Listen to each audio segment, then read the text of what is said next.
नमस्कार, मी अर्चना पाटील आजच्या व्हिडिओमध्ये आपल्या सगळ्यांचं स्वागत करते. मुख्यमंत्री माझी लाडकी बहीण या योजनेसंदर्भात आपण बऱ्याचशा विषयांवरती व्हिडिओ बनवलेले आहेत. परंतु अजून देखील खूप साऱ्या लोकांच्या मनामध्ये याच्या संदर्भामध्ये शंका आहेत. तर कमेंटमध्ये जे काही प्रश्न आपण विचारले होते, तर त्याच्या संदर्भामध्ये आपण या सर्व प्रश्नांना उत्तर देण्यासाठी हा व्हिडिओ बनवलेला आहे. तर या व्हिडिओमध्ये आपण अगदी सुरुवातीपासून ते लाभार्थ्याच्या खात्यावरती जे काही लाभाची रक्कम आहे तर ती जमा होण्यापर्यंत ज्या काही शंका आहेत तर त्या शंकांना उत्तर देण्याचा प्रयत्न करत आहोत. व्हिडिओ महत्त्वाचा आहे. व्हिडिओ शेवटपर्यंत पहा. चॅनलवर नवीन असाल तर चॅनलला सबस्क्राईब करा. व्हिडिओला एक लाईक करायला निश्चितच काही हरकत नाही. मुख्यमंत्री माझी लाडकी बहीण योजनेमध्ये महाराष्ट्रामधून जवळजवळ 1.5 कोटीच्या आसपास अर्ज दाखल करण्यात आले होते आणि त्याच्यापैकी जवळजवळ 1,05,00,000 अर्ज हे मंजूर करण्यात आलेले आहेत. तर याच्यामध्ये साधारणपणे 17 तारखेपर्यंत हे जे काही जुलै आणि ऑगस्ट महिन्याचे 3,000 रुपये आहेत तर ते लाभार्थ्यांच्या खात्यामध्ये जमा होणार आहेत. जुलै महिन्यात ही योजना ज्या वेळेला जाहीर झाली तर तेव्हापासून आजतागायत या योजनेमध्ये खूप सारे बदल करण्यात आले. त्याच्या संदर्भात वेळोवेळी जे काही जी-आर प्रसिद्ध करण्यात आले होते तर ते जी-आर देखील आपण आपल्यापर्यंत पोहोचवलेले आहेत.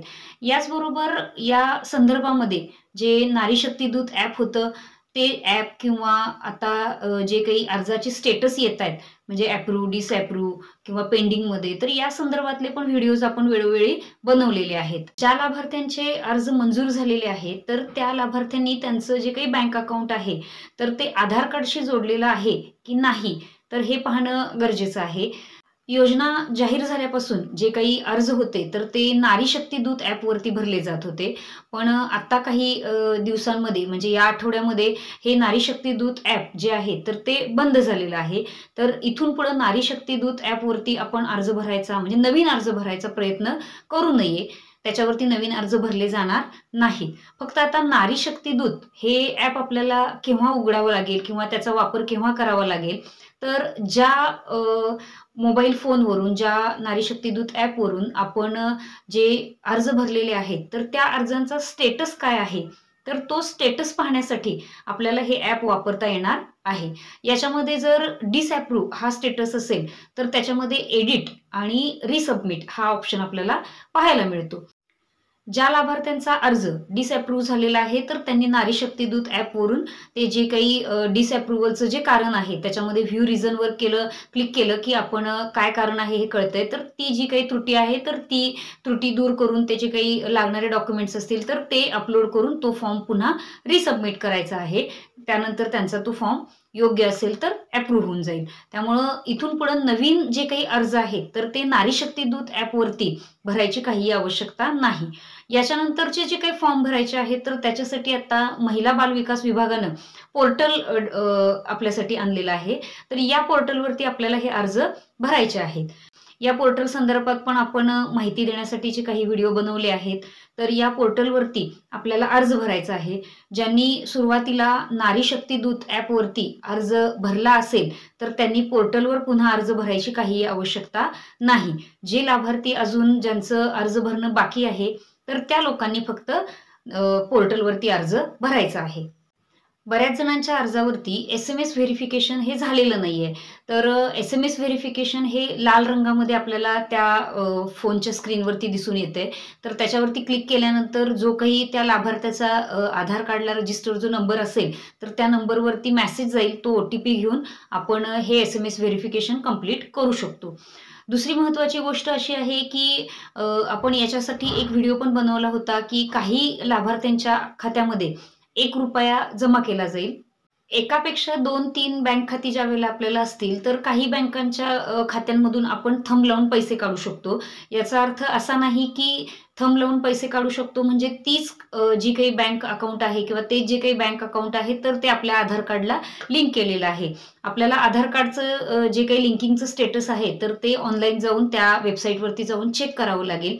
जर समजा अशी अडचण असेल की आपण आधारला जोडलेलं खातं हे वेगळं आहे आणि अर्जामध्ये जे जमा केलेलं आहे किंवा दिलेलं आहे तर ते खातं वेगळं आहे आणि आधारला जोडलेलं खातं बंद आहे तर आपल्याला त्या बँकेमध्ये जाऊन जे काही आता आपण योजनेसाठी जोडलेलं खातं आहे तर ते खातं आधार लिंक करून घ्यावं लागेल. काही जणांनी कमेंटमध्ये असं विचारलं होतं, की पोस्टाचं खातं चालेल का? किंवा बँक ऑफ बडोदाचं खातं चालेल का? बँक ऑफ महाराष्ट्राचं खातं चालेल का? आय-सी-आय-सी बँकेचं खातं चालेल का? तर खातं तुमचं कोणतंही असो, की ज्याच्यामध्ये आधार कार्डच्या माध्यमातून डायरेक्ट बेनिफिट ट्रान्सफर ही सुविधा उपलब्ध असेल, तर ते कोणतंही बँकेचं खातं आपल्याला चालू शकेल. फक्त ते खातं सुरळीत चालू असावं, ते बंद असू नये एवढी काळजी आपण घ्यायची आहे. त्याचबरोबर बँकेला आधार कार्ड लिंक असणं आवश्यक आहे आणि मोबाईल नंबर देखील लिंक असणं आवश्यक आहे. काही वेळेस आपलं एकच खातं असतंय, त्या खात्याला आधार लिंक केलेलं असतंय, परंतु ऑनलाईन ज्यावेळेला आपण चेक करतो, तर त्यावेळेला तिथं ते इनॅक्टिव्ह दिसतंय.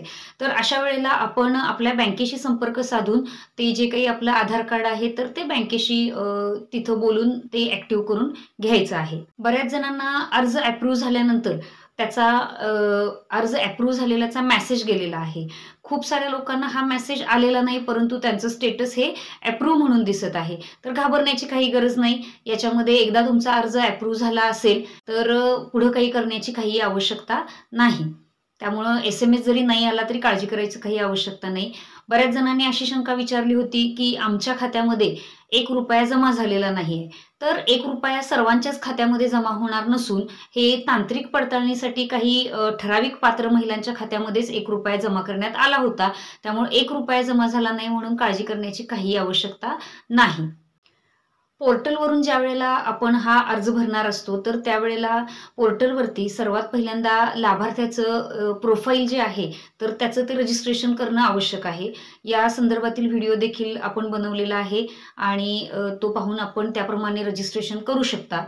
एकाच घरातील 2-3 महिलांना हा लाभ मिळणार का? ही एक शंका बऱ्याच जणांनी विचारली होती. तर त्याच्यामध्ये जी-आरमध्ये स्पष्ट सूचना देण्यात आलेल्या आहेत, की एका घरातील एक विवाहित आणि एक अविवाहित असं 2 महिलांना लाभ याचा मिळू शकतो. आपण याच्यापूर्वी जो काही व्हिडिओ बनवलेला आहे, तर त्याच्यामध्ये त्या व्हिडिओमध्ये जाऊन जी-आर पाहू शकता. त्यानुसार ज्या काही पात्रता आहेत, तर त्याप्रमाणे आपण अर्ज भरू शकतो. 31 ऑगस्ट 2024 पर्यंत जे लाभार्थी पात्र होतील, जे लाभार्थी अर्ज भरतील, तर त्यांना जुलै आणि ऑगस्ट महिन्याचे ₹3000 हे त्यांच्या बँकेच्या खात्यामध्ये जमा होणार आहेत. मुख्यमंत्री माझी लाडकी बहीण या योजनेसंदर्भातील कमेंटमध्ये जे काही आपण प्रश्न विचारले होते, तर त्याच्या संदर्भात उत्तर देण्याचा आपण प्रयत्न केला. हे सोडून अजून जरी काही आपल्याला याच्या संदर्भात शंका असतील, तर आपण कमेंटमध्ये मला नक्की कळवा. याचा पुढील येणाऱ्या प्रश्नांचं देखील उत्तर देण्याचा आपण प्रयत्न करू. त्याचबरोबर योजनेसंदर्भातले जे काही लेटेस्ट अपडेट येतील, तर ते वेळोवेळी व्हिडिओच्या माध्यमातून तुम्हा सर्वांपर्यंत पोहोचवले जातील. चॅनलवर नवीन असाल, तर चॅनलला सबस्क्राईब करा. व्हिडिओला एक लाईक करायला निश्चितच काही हरकत नाही.